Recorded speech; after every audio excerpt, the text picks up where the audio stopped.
We got it. We got it going now. Got it Good to going on. go. Sheesh. Yeah, baby. Heat speakers back in action, man. That's right. That's Um, right. For a market update. That is right. How's your week been? You know, man, I can't complain. You know, with the way the market's gone, um, with all the negative sentiment that we're hearing, you know, Yeah. I can't complain with What, how. what are you hearing out there though? What kind of negative sentiment are you witnessing? Um, well, there was a lot of expectations this year, Right. placed not only by the media but by the Fed themselves. You know, they were very hands off with battling inflation. Yeah. So there was a lot of speculation, really high probability. Majority of people expected some rate cuts this year. Yeah. Some people expected a whole lot. Some people expected just a couple. But still, nonetheless, most people expected Fed rate cuts. Now, when they cut that rate, typically that means that overall rates are coming down, interest rate wise. Mm-hmm. Short-term things like auto and Yeah. credit cards, high interest savings account, all those interest rates are going to come down, is what that means. Right. So on Tuesday, what day was that? Tuesday the 13th, I believe. CPI are you Right. referring to? Yeah. Yeah, I on think CPI Tuesday, Tuesday. Yeah. the data came out to talk about what inflation's been looking like in the country, Mm-hmm. month over month, where it's been, compared to last year, and those numbers were a little bit more elevated than we were expecting. So, Right. and to be honest, I think that was expected. Where were we at? What, just for reference? Oh man, we were supposed I to think 0.3 is what was so forecast. Yeah, year on year, headline came in at 3.9. Right. Little up last month, I believe it was 3.7 year on year, and then I want to say core bumped up to 3. Was it 1 or One. 2? I Was think it one. 1? I think one. But they were expecting, I think, 2.9. Right. And I know a lot of these numbers may or may Right. not mean anything to anybody, but Yeah. these are metrics to try and help understand what the cost of all the goods are that we're all paying for. And if those costs continue to rise, then it doesn't necessarily mean that we're doing anything to stop the inflation rate. Right. And if that's so, then the normal reaction would be for the federal government to step in and increase rates to slow spending and decrease the rate at which these costs are going up. So Lord knows we don't want anything to go back up. We don't want No. any more no, inflation. yeah, we don't want more higher expensive prices. anything, right? Exactly. So these were higher than expected, but I do believe that at least on the mortgage front, a lot of this was kind of expected from most of the banks. And the reason I say that is because last week, now again, this data come out on Tuesday, but last week leading up to this data release Tuesday of this week, the previous week there was all week long was just steady climb in interest rates and in costs for interest rates. So steady climb, steady.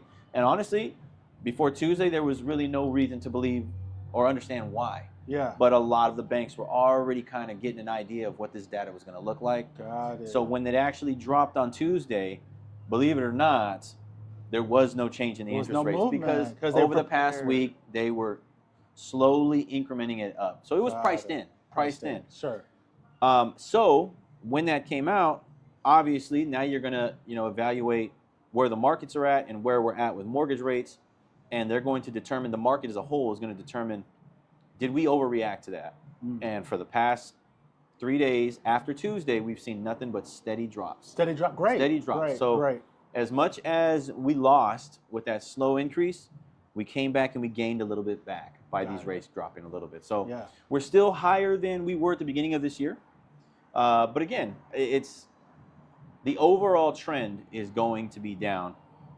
Up and down, peaks and valleys are going to happen. Yeah. But it's the big drops, and where do we Right. stay? We definitely don't want roller coaster, right? This is okay. This is okay. And hopefully, quarter of a percent here and there. That's that up and down.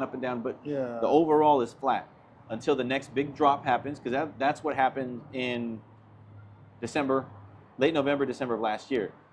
Big drop. It was sitting at one level, see a big drop, and then now it's sitting at that level, and then hopefully we see another big drop and it sits at that level. But Yeah. you can't be too fearful of Sure. when the spikes come up, because it's going to come back down as long as we Right. keep that even playing field. So What's your projection of rates? Like long term, like maybe where do you see it kind of leveling off at, like interest rates by the end of this year, on average for the year. let's Projections. say end of this year, December, I believe that we'll be somewhere around 6.25. Right now, we're currently sitting at about 6.8. And that's a conventional. Correct. Yeah. So I think we'll be lower. First time buyers, what can they take advantage of? FHA, what are we looking at? FHA is going to be lower than that now. FHA is 6.5, reaching the upper sixes. Conventional, higher sevens, higher sixes, lower sevens. Sure. Conventional is always going to have a higher interest rate, but it does not mean that the rate or the loan product is worse than the other. Got it. So you definitely want to speak to somebody and figure out which one works best for you. Everybody's situation is different when it comes to credit score, debt to income ratio, how much you're putting down.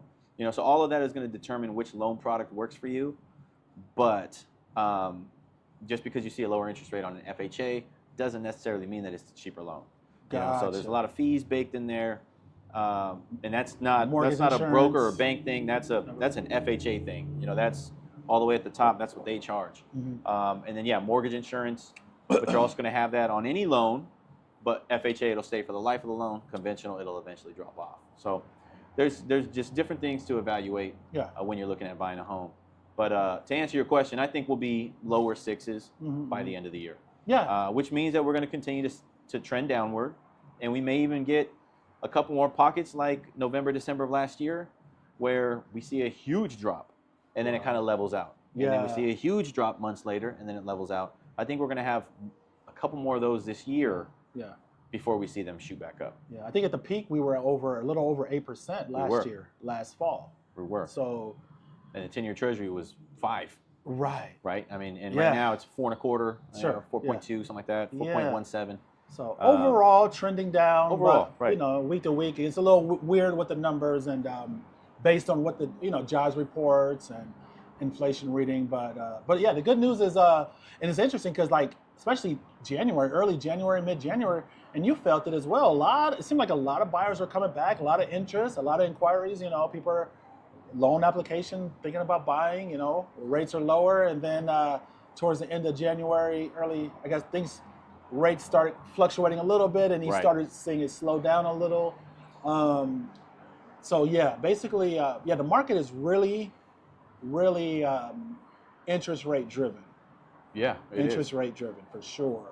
That makes all the difference. It is what it is for your primary residence. Now, investment side, that's a different ball game. Interest rates don't matter as much if you're an investor. If you're analyzing a deal, it's all about the numbers. But first-time buyers who's just looking for a new home, or just a buyer looking for a home to live in for 30-year fixed, interest rate is really they're very sensitive to interest rates. Right.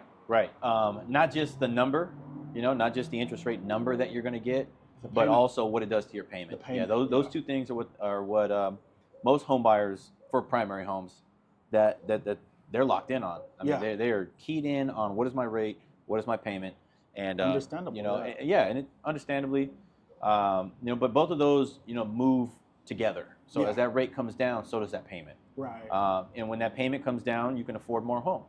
Right, because everything's evaluated based on debt to income ratio. So the interest rate is lower, your monthly payment is lower. If your monthly payment is lower, you can afford more house. But if you can afford more house because of the lower interest rate, so can everybody else. So that's what you run into. You run into. That's the thing, and then that drives prices up. Right. That leads to more buyers jumping into the market. More buyers jumping into the market means higher price homes. So at the end of the day, guys, the key message, in my opinion, if you are a first-time buyer, even second-time buyer, just looking for a primary, and if you have a goal to make, I would start ASAP. I wouldn't be so concerned what the rate is doing because, again, if it's a little elevated, the rate, that means it's going to be less competition out there for the home you want. Therefore, it's a good chance you potentially can get the price, a lower price. If you negotiate with the seller, they may come down on the price a little bit. And a better chance of getting possibly closing costs from the seller to offering that because it's not a lot of buyers, not a lot of competition. When the rates do come down and it's affordable and you're like, man, this is perfect, just know 1,000 other people, 2,000 other buyers are doing the same thing. Right.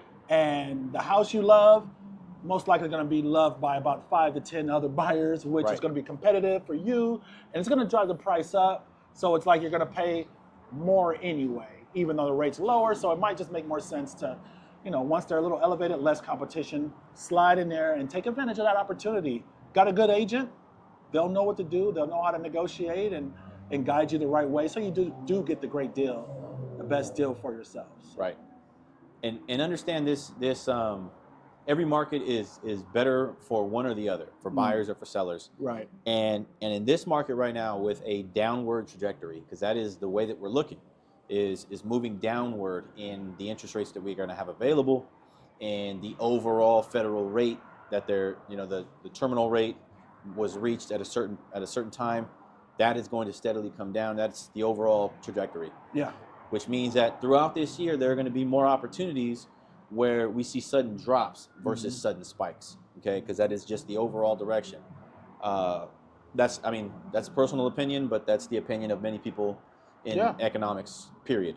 So the overall direction is downward, which means that there are going to be more opportunities for you to take advantage of quick drops versus fighting against time and seeing huge spikes. Right. Okay, so what that means is it might be a month or 2 months from now where we see some good inflation data come and we see these rates drop. Well, for 2 or 3 weeks, that information will not get back to sellers, right? There's a bit of a lag in this industry. So when we see another drop, you're going to see sellers still selling their home with the same mentality that they had all year long. But because the rates dropped, it gives you as the buyer the opportunity to go in there, ask for closing costs, even though your rate just got 0.5% better overnight. Okay, that's not going to get back to a seller for 2 to 3 weeks, maybe even longer, right? So you're still going to be able to negotiate those seller credit. Right. You're still going to be able to negotiate the lower price point. Now, to compare that to something would be a different trajectory for the year. If we were expecting hikes throughout the year, man, how many? 2, 3, 4. How many times is the federal rate they're gonna hike this Fed rate? How many times in this year are they gonna do that? In that year, you're looking at putting in an offer and getting it accepted quickly before you wake up the next day and you can only afford 10 grand less than what you could the day before. Sure. That's where you're in a race against time. Right now, you want to be able to be in a position where you're ready to take advantage of those quick drops because the sellers will not know. Right. They will not know until we see a drop and then it's steady for a couple months and then a drop and then it's steady for a couple. When we see this instant drop, you want to get going in this up and down area before the sellers become aware that, the rates are 6.25 now? Right. No, I'm not giving anybody any seller credit. You want to get them quickly. You want to get an escrow fast, and that way you're locked in, and it's a little too late. And those are the opportunities you have in these downward trajectory years. 100%. So make sure you get with a great lender, a great realtor combo. That way you guys can really strategize, you making these offers. Because again, timing is important. The way you, just knowing where rates are and what your advantages are that you have is very important. Just knowing what you can do. So, but great point, man. Yeah. For sure. It's time to sneak in and get that great deal, time to man. sneak in and be a win-win for you. You Right. can make it really great deal for yourself. So that's only going to happen when you're ready. When you're ready, yeah. If you're ready You to buy, gotta be ready, though. You got to be ready. So here, That's not the time to say, "Hey, Mark, we're ready now. Yeah. Let me get you this documentation. Let me hold on. Right. I got to go back to work though because I can only get the documents from the work computer. So give me like 2 or 3 days, man. Let's talk about that. I don't That's how think that we've goes. covered that. That's a good point. I'm glad you brought it up. The urgency of getting pre-qualified now or pre-approved now, even if you don't find the home you want right now. Right. It's so important because, like you just said, you can hop on those opportunities once it happens. Mm-hmm. So being pre-approved in advance, even if you're not 100% ready, that qualification letter lasts at least 90 days. So it's not like you got to go out the next day and buy a home. You have up to 3 months and before it expires, and then you can just get a new one as long as your credit doesn't change or anything changes. Right. But it's very important to be ready, locked and loaded, really, just locked and loaded. Yeah. Get qualified, you're ready to go. You got your pre-qualification letter. You know exactly how much you can buy, and you're qualified for. So once that opportunity comes, we can, We can act fast, get in there, possibly get a great deal, negotiate, maybe some seller cost, closing cost, and just make it a good deal for yourself. So it just makes more sense, man. It does. It does. And I know that there may be some hesitation with running my credit now. We don't even see anything we like, Mark. Why would we run our credit now? Yeah. So if you want to be ready, like 100% ready to write an offer right now if something hits the market, you need to have all of your documents up to date, whatever application needs to be completed for whatever lender you're using, and you need to have a hard credit pull. Some banks will allow you to do it with a soft credit pull, but most people are opting to have that done right now because it doesn't affect their credit score, right?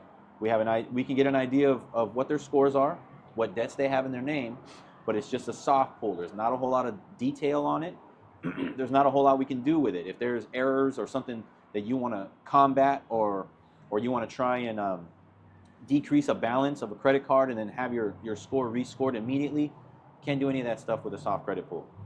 We can get an idea of what kind of debts you have, where your score is at, but we can't do any of that stuff. So technically, you're not going to get an official pre-approval letter without a hard credit pull. How accurate is that soft pull? If it comes back and shows, they're around 700, and then you do a hard pull later, will that change if they? It could. And so here's the thing. Here's how you want to look at it. If you do a soft credit pull and absolutely nothing changes, you don't miss any payments, you don't increase your credit card amount balances, you don't take out any new debts, it should come through apples for apples. It should come through identical to what that soft credit pull is. The thing is, if all we have is a soft credit pull, we have to pull a hard pull when you're ready to buy. If we pull a hard pull, credit pull now, there's no need to pull it in the future if your credit balances increase. There's no need to pull it within that next 3 months if you take out, whatever, if you pay something off or if you miss a payment. There's no need to do it. So you're saying if you do it up front, and then say next week, someone misses a payment, some credit cards, and is delinquent, well, they're still okay? Let's say you miss a payment on a credit card and it drops your score by 15 points on Credit Karma. After you did the hard pull? After you do the hard pull.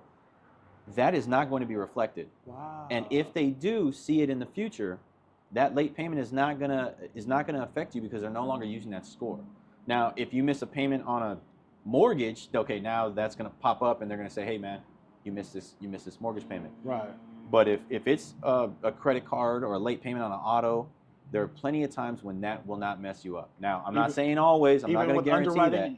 Even during the underwriting process? There are plenty of times when it will not mess you up. Nice. Now, it's not always, because if you have certain loan products or if you're barely making it on the credit requirements and then you have another late on top of that, that could very much throw you off. Sure. But if you have a hard credit pull, there's no need to pull again until that thing is about to expire. And even when it's about to expire and we need to pull it again, it sucks. We're going to have another hard inquiry just 3 months later. However, whenever you get a hard inquiry, your score may drop, 5 to 7 points. But over the next 3 months, when that thing is eligible to be used, if you're making all your on-time payments, you're going to get those 5-7 points right back.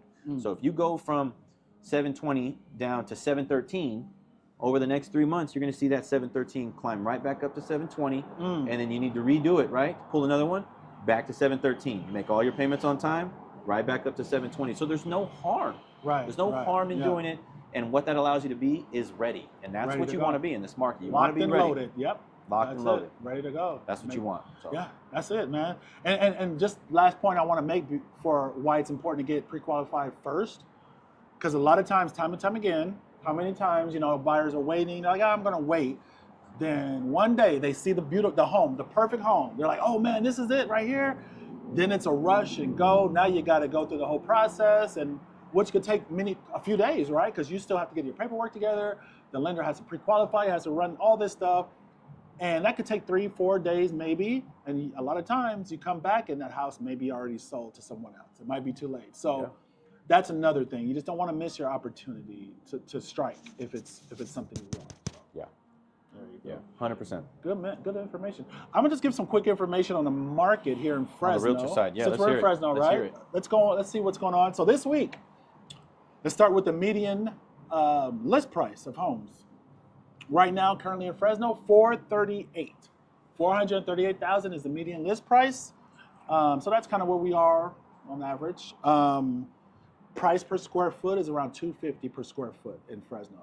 Wow. Yeah, man, it's been shot up. Yeah. I remember years ago we were looking 120, 125, 150 a foot, already 250 a foot. So prices have gone up, that's good for everybody. The homeowner values have gone up. Let's see here. Here's something very important, interesting. The median rent. I don't really talk too much about rent, but any idea what the median rent in Fresno, California is? In Fresno, I'm gonna median go 22.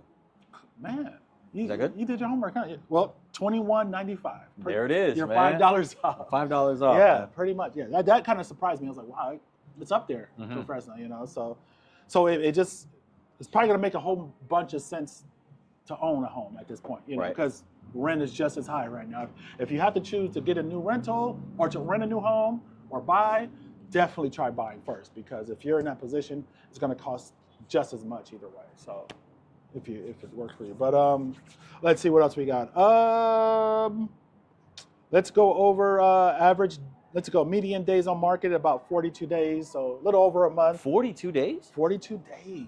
Wow. Median days, right? I did not know it got up that high. Yeah, it's still 42 days. Yeah, look at that. Okay, so it's increased. It's increased definitely since, like, of course, 2020, 2021, when it was super, like, 15, I think 13, something.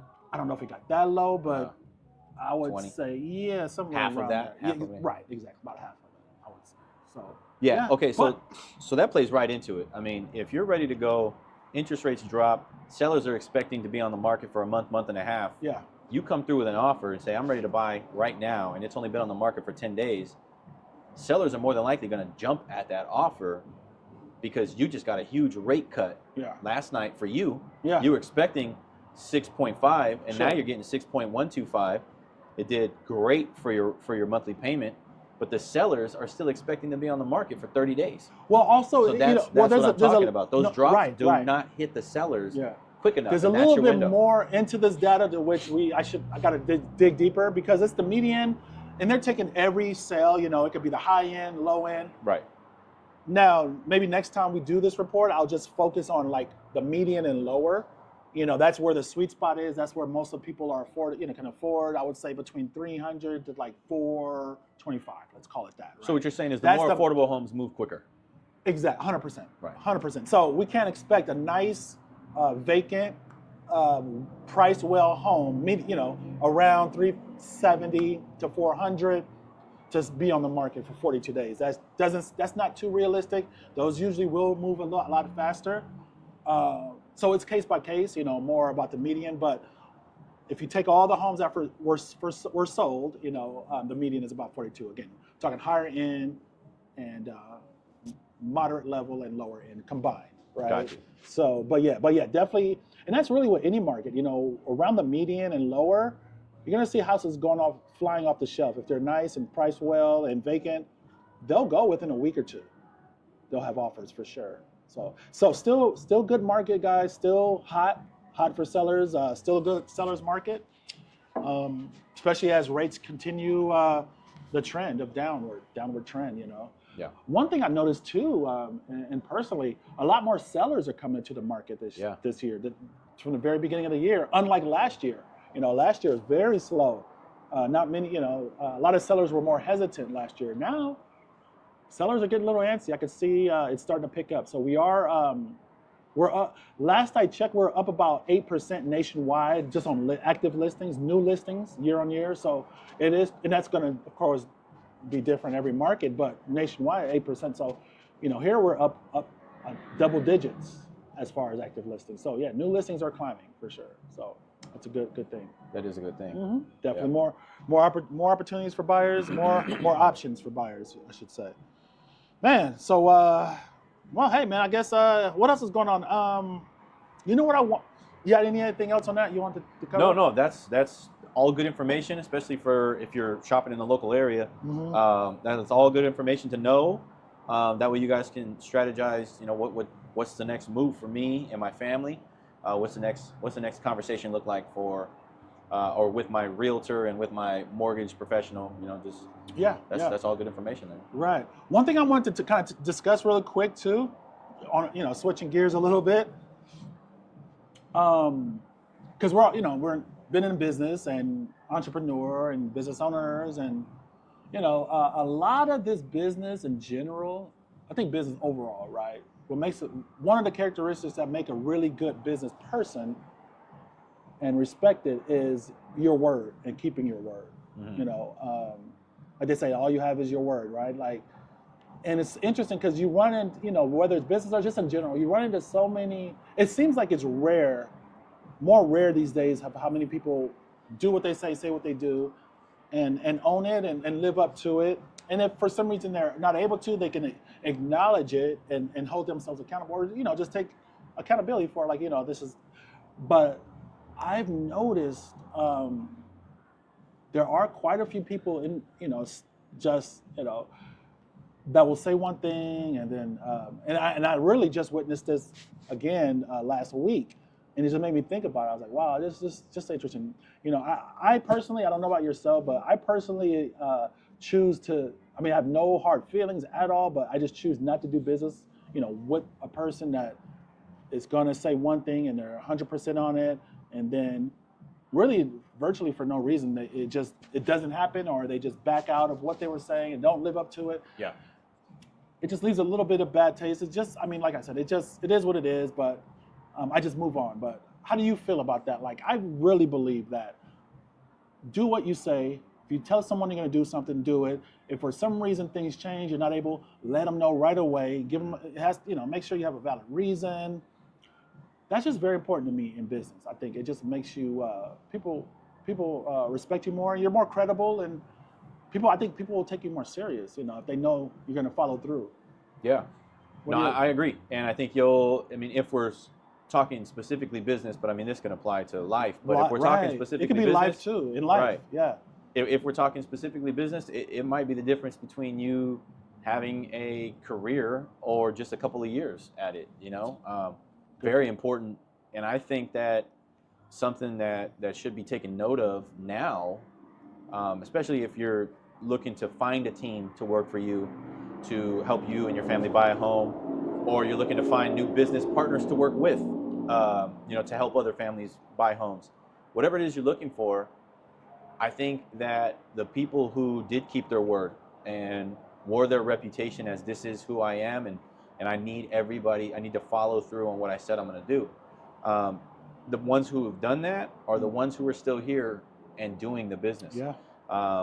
Just on the loan officer side alone, from 23 to 24, 2023 to 2024, the nationwide, we have seen 61% of loan officers did not renew their license. No way. 61%. More than half of all the lenders in the country did not renew. And if you think that majority of them are just because, I don't want to do it, not at all. I don't think that's it at all. Not at all. I think it's the boom years, 20, 21, 22, where business was falling off the tree. They thought that this was the way of the world. We don't have to go above and beyond. We could just do what we need to do. The bare minimum. Get the job done. Sound like twins there. Right there, right? Bare minimum, get the job done. Everything will be fine. And that goes for appraisers. That goes for realtors. Everything. Everybody. You look across the board, the ones that are still here doing the business are not only promising what they can do, but probably over delivering when they don't have to. If I got 30 days, I'll just close it in 30 days. Some people are not closing escrows in 30 days. They're going beyond. Yeah. And then some people are losing their mind trying to close it in 14 days when they have 30. Right. Sure, they may miss their mark, their own personal mark of trying to close this in 14 days, and maybe they close it in 21. It's still 9 days before 30. Right. And those are the ones that are still here because people, I mean, the amount of transactions haven't changed. The amount of people that can help them with that transaction has dwindled down. Yeah. And I think a huge part of who's still here and who's not relies on 100%. your word, That's it. I know for me, when I started in 2020, appraisers they held all control of all transactions with how quickly they can get out there, what they're going to value this home at, how long they need a week and a half to get the report back. Right. They held full control. They had all. And I have a power. list of them, and I'm just like, I hope you know that one day when we don't need you and you need us, I'm not going to forget how you work, and I'm not going to sign up. Yeah. I'm not going to sign up to have you and your company And that's, come out and do my and you now look see, at them. Now you now see they get that their with a appraisers lot done of immediately. things, right? You see that a lot, whether it's appraisers. Yeah, all capacities. You know who's notorious for that? Not to, shout out to all my builders out there, but new construction, how they treat realtors. We all know, hey, realtor friends out there, you guys know what I'm talking about. When the market's hot and it's moving fast, they'll offer you a little, like $10 to bring a buyer, right? But then when it's slow down, they're your best friend. They're calling you. They're giving you incentives. Like, hey man, we'll give you a bonus. This, but I get it. But at the end of the day, back what we're saying, it really shows the character. It does. It shows the person's character of who they are.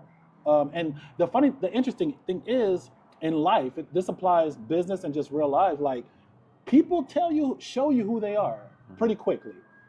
We just got to be able to identify that and recognize it and be aware, of what they're showing or telling us. People all day, every day, say things, do things by their actions to show who they are. And then you can decide if this is somebody you want to continue doing business with or working with or not, So yeah, it's just kind of interesting how, you got, so I'm big on that too. I just don't understand how a person could say, yeah, this is for sure this, even knowingly, they probably know that it's not going to happen, but I don't know. I just what's the point? Like, what do you get out of it? What are you proving?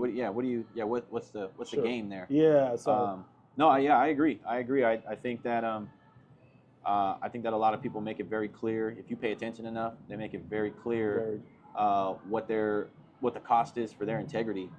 There you go. And there you go. And when they sell it, there's no getting it back, man. Like everybody knows that how you are and what really drives you, and when that's no longer an option for payment, all these deals and all these transactions or whatever field you're in, when you see somebody sell their integrity, you know right then and there, it's not somebody I want to associate with. It's not somebody I want to do business with. Yeah. It's not somebody I want to be in the same room with.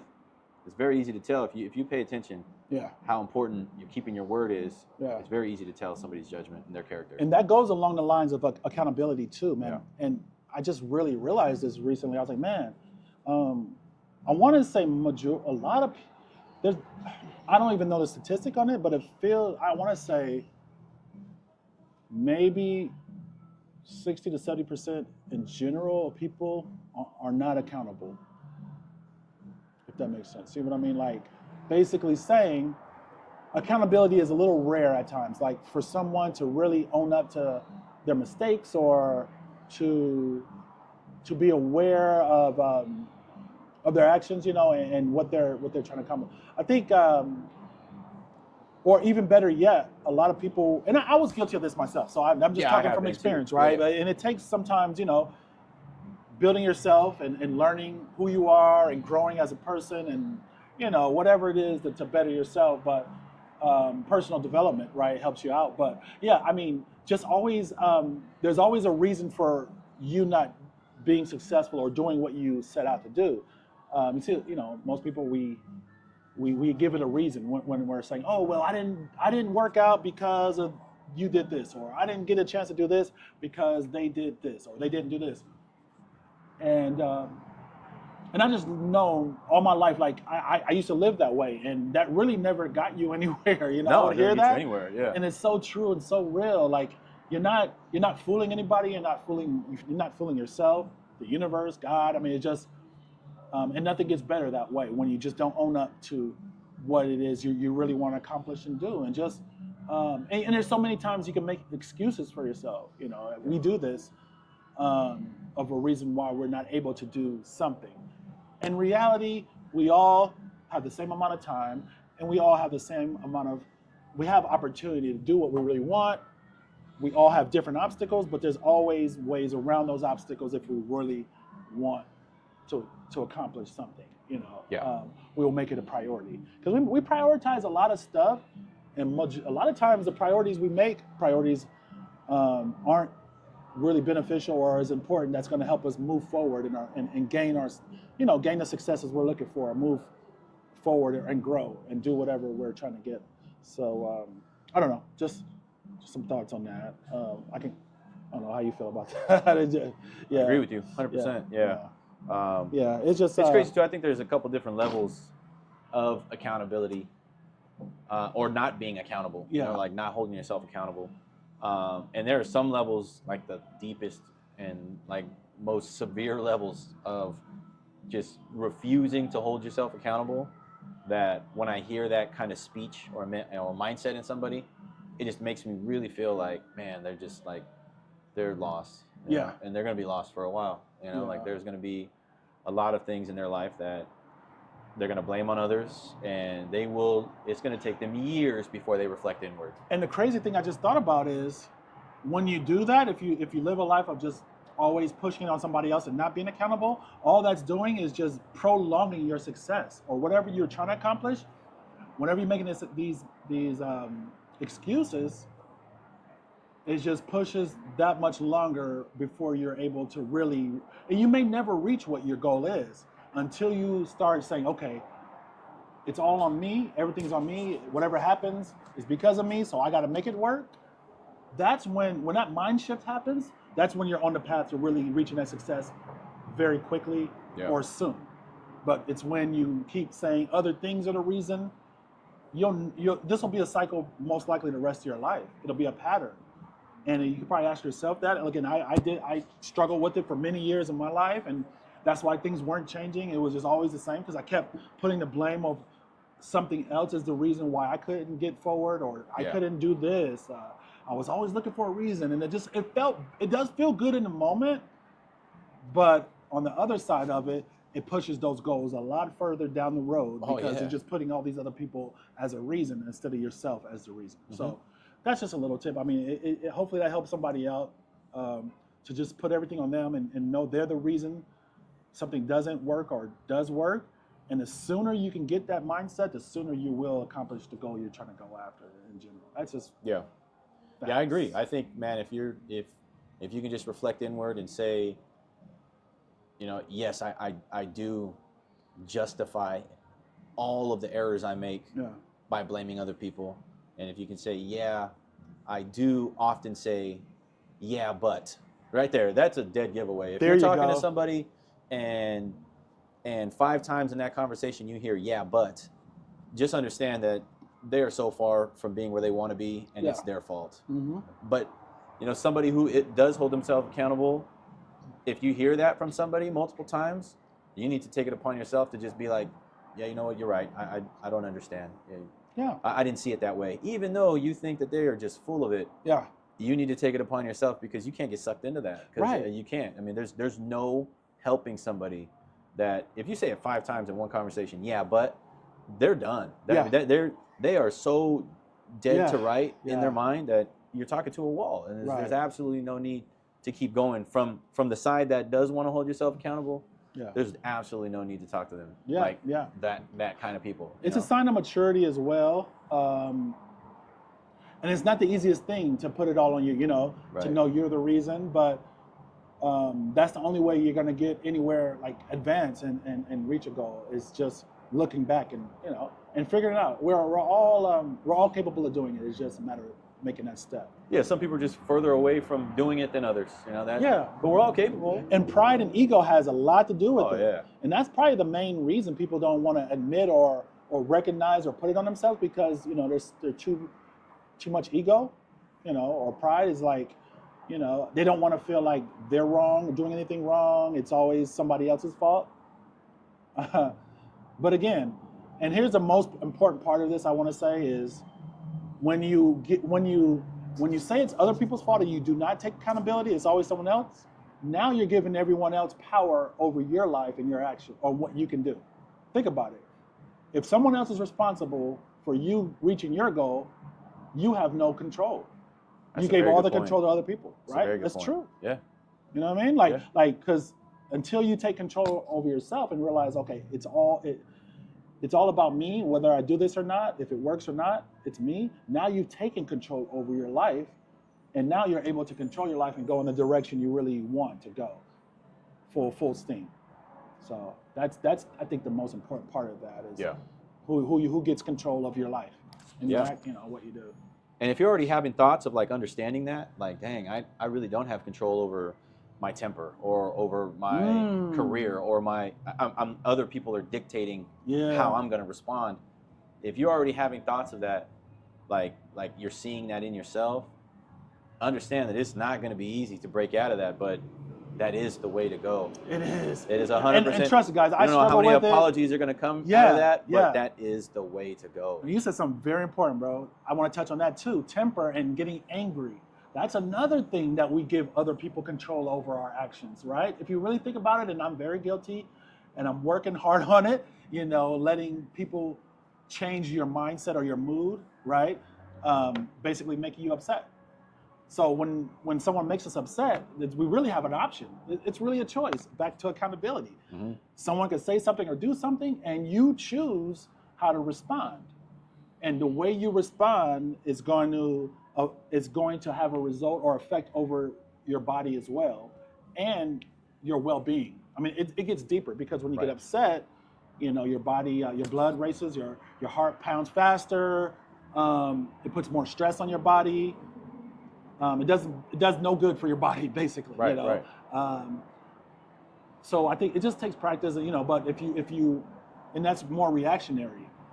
And I don't think there's anything wrong with getting angry, right? I don't know. Maybe what do you think about this? Do you think that there's anything like just inherently wrong with getting angry over a situation, as long as you just don't project it outwards and you don't respond and you're like, you know what, that upset me that my, I don't know, kids talk to my mom that way. Sure. You know, that upset me. But if I'm not going to go over there and pull the belt out and whoop them, I'm going to control that. And say, you know what? Why is there anger there? Let me go. I need to instruct these kids. This is a teachable moment. Right. They should not be doing this. But you being able to do that. So there's nothing wrong with getting angry, just not boom, exploding it out. Right. At least that's how I feel. Anger to me is a huge like red flag, or like a warning sign, like, hey, something's off here. And Mark. honestly, it's human nature. It's just a natural response, right? But a lot of things that are natural responses aren't necessarily good for us. It's just something that we've learned. It just, you know, it's so you see something, you can get angry, but they always say too, this is why they say, take 10 seconds, because in 10 seconds of you being angry, it's going to definitely change the way you respond to the situation. Right. Which is the best, the healthiest Somebody way. cuts you off. It's right. Cuts you off on the road. Or someone upsets you, your kid disappoints you. You take those 10 seconds, right? Now you're going to calm down, you're going to think more clearly, and you're going to have a better response of how to take care of the situation, which is the way you want to do it. Because if you don't, you respond a certain you're going to lash out. And whatever happens from your response, you're going to justify it and not hold yourself accountable by saying, well, they cut me off on the road. That's the whole reason why I ran them off and they got into that accident. It's their fault. No, but it's your fault. It's your fault, buddy. Even though you got angry, even though they did something wrong. Because what happens with anger, that's if we don't take that time to calm down, and again, guys, we're not preaching, we're working through it too, but it's something that we all need to be aware of and just try to work on every day. But because within that little 10 seconds of you being angry, that's when, if you look in time and history, the worst things that could happen will happen in that moment. Because if you act out of anger, a lot of bad stuff could happen, whether it's violence, whether it's something, you're going to say something wrong that you're going to regret later to someone, you're going to do something you're going to regret probably later. So when you're in that mindset, you're just so overtaken by the anger, you're going to act out on it, and it's going to be usually not a great, and God forbid something worse could happen to somebody, right? Exactly. That's when all the bad stuff happens. However, if you just step back, take the 10 seconds, you're going to think it through, then you're usually going to respond a better way. It's going to be, you can still, whatever the response is, it's going to be a much better response and more, a lot smarter, and it's going to save a lot of worse things happening, that could happen out of the anger. What do you do? What do you do in when that hits you and somebody cuts you off or something like? What I'm still working on it, but I'm being conscious of it. I think is the start. If you're aware or conscious of the fact that, okay, something happened, let me let me not act. Let me not act out of the anger, right? Let me think about it. Let me calm down, and what's the best response for the situation, right? And then now I'm to the point to where reading the Bible and all that, you got to look at it to where you're coming from a place of more compassion. So someone like, for instance, cuts you off, instead of just giving them the finger or cut, whatever you want to do, right? Hitting the horn, Yeah. chasing them down on the freeway all crazy, Woo! which Yeah, that is road- another that thing road that rage, could happen yeah. bad. You could get in an accident. You can look at it like this. This is what it teaches you, like, kind of think what's going on with that person. Maybe they're going through something, right? Maybe they're having a bad day. Maybe they had bad news. Maybe they're rushing to a hospital. Maybe they have an emergency. I mean, Yeah. so now I'm trying. Like I said, I'm working through it. It's tough, but you got to kind of take that aspect and step back and say, okay, I get it. They cut me off. I'm upset because they could have endangered myself or my family Right. by doing that. Mm-hmm. But what is it possibly they could be dealing with or going through? And like, okay, well, nothing happened. We're safe. Give them the grace and let them go. Yeah. I'm on their way, and pray for them, I guess. At the end of the day, hopefully they're okay, because and just continue about your business. So, but again, it's work in progress. It's just something Yeah. to be mindful of, and to know that, because within that anger moment, bad things are just going to happen. People end up in jail. People end up, unfortunately, dead. I mean, if you think about all the violence and the crazy situations in life, it's in that heat of passion moment, right? That's what they call it. Yeah. And that's when the worst things could happen. When life-changing decisions are made. Right. So now, if your conscience wise up, like, okay, we don't want this to go south or crazy. Let me take the 10 seconds. Let me breathe. And now let me respond in a more educational, positive way. That's gonna, and usually and honestly, when you respond that way, it's gonna go that much farther. It's gonna hit a lot harder. It's gonna be better, a way better response. You nailed it, bro. That's the response I take. Like every time somebody cuts me off, I mean, they almost hit my truck or whatever it is. Anytime something like that just kind of like spikes my anger, I always think to myself, okay, there's a lesson here. There's a teachable moment. Yeah. And I will be driving, son's in the back, daughter's in the back, and I just start telling them what happened. I'm like, Nico, Nico, you see how this van just shot in front of me? They could have really hurt somebody doing that. You shouldn't be driving like that. So when you start driving, you make sure that you let everybody around you know where you plan on going. Don't cut anybody off, because people can get hurt. So I try to, that's what I do in my 10 seconds. That's Otherwise, good. Yeah, I'm after them. Especially if my truck's bigger, I'm like, dude, right? Are you kidding me? I'm like getting in the lane next to him, but like what could catching up to him slowly. Yeah, but I mean, there's no point how in could that turn? If you live in that anger and follow through with it, you'll chase them down. Exactly. Who knows these days? They could have a gun. They could get ugly. Know. They might ram you. You might get out, fight, and then shoot it. I mean, it could just elevate. And I'm going to justify it because he cut me off. Whatever happens, well, he cut me off. That's why this all happened. No accountability on me. Right. So for me, it's always like, what's the lesson here? Yeah. And I got to teach it to somebody, man. Yeah. So like my kids, I'm sure they're in the back. He's holding this probably seatbelt. Like, we get it, Dad. We get it. You're going to teach us how to drive. We're learning how to drive, but we're 6 years old. So I mean, that's just my way that's good, of like. Though. You're putting in their mind early. Let me take some time away and turn it into a teachable Whatever moment. That is my only way. And that's a great way. But what happens like you when said, I'm working through it. But what happens when you're in a car by yourself? I talk to myself. Dude. Okay. Yeah, good. I've done it before. I'm like, man, I would not have done that. I don't know what he saw on the road, but if I were him, he's probably, or her, or whatever, they're probably not looking in their mirror. There's nobody in that lane over there. Yeah. Like, I would have been looking around. I probably would have jumped to that lane if I had to move as quickly as this person just did. So I talk to myself, man. Yeah, I'm like, but if there's no explanation, it's tough. It's tough. Man. It's tough. I'm not saying you're like, dude, what the heck did you do that for? There's literally nobody around you. You just jumped in. But if you could kind of in your mind in those situations, and this is what I do. Last point I want to make: when anything makes you angry, think in your mind where this could potentially lead to, and would you want to be in a jail cell or faced with a certain situation and looking back like, man, that was a dumb mistake, right? Yeah. Like, why did I do that? I should have just walked away. I should have just, there's a lot of things we could regret later. So just being, just knowing up front, like, okay, let me just calm down and let's figure out, understanding. Let's understand it some kind of way. Let's so, and just deal with it a different way. Right. You know, It's tough. Like you said, it's tough. It's a work in progress. But the Progress, good thing not is, perfection. but the beautiful thing is, you know, if nothing happened as a result, you're still going home or going back to doing what you were doing. Within an hour later, most likely you're going to forget that ever happened, and you're going to live your life and be, you know, happy and do what you want. On the other side, if you were upset, it could get led to something else, and now you're finding yourself in a more compromising situation. So you got to weigh the odds, like, Right. You know, so Right. that's it, Yeah. man. I mean, that's. Anything else, man? No, that's good, man. Yeah. That's a lot of what probably clouds a lot of people's mind, man. Whether it's business or just daily activities and tasks. Yeah. That accountability, man. That holding yourself, looking inward, and am I doing the best that I could?